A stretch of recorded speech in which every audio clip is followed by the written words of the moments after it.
अस्सलाम वालेकुम। बोल न्यूज़ में खुशामदीद। मैं हूँ गौहर इशरात। हेडलाइंस आपने जानी अहम खबर। सरकारी अस्पतालों में अद्वियात की फराहमी यकीनी बनाने के लिए दरखास्तों पर समाअत हुई। अदालत की शोबा सेहत के मसाइल वज़ीर आला पंजाब के सामने रखने की हिदायत, जबकि लेबॉर्ट्री टेस्टों की फीसें मुकर्रर करने के कानून पर अमल दरामद का हुक्म। तफसीलात अब्दुर्रहमान से जानते जी। अब्दुर्रहमान।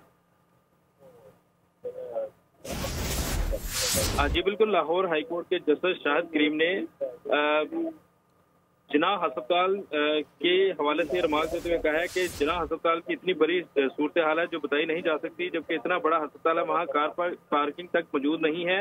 अदालत ने सरकारी अस्पतालों में अद्वियात की फराहमी यकीनी बनाने के लिए दायर दरखास्तों पर समाअत करते हुए कहा कि शोबा सेहत के असल मसाइल वज़ीर आला पंजाब के सामने रखे जाए, जबकि अदालत ने हेल्थ केयर कमीशन के चीफ एग्जीक्यूटिव को वज़ीर आला से मुलाकात करके मसाइल का हल पेश करने की हिदायत भी की है।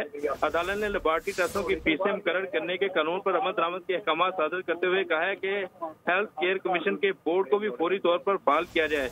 अदालत ने सीनियर डॉक्टर्स के लिए हाजिरी को बायोमेट्रिक लाजमी करार देने के भी अहकाम सादर किए हैं। अदालत ने रिमार्क देते हुए कहा है कि सेहत के शोबे की तरक्की से सियासी हुकूमतों को ही फायदे होते हैं। जो हुकूमत शोबा सेहत में इकदाम उठाती है अवाम में मकबूल होती है।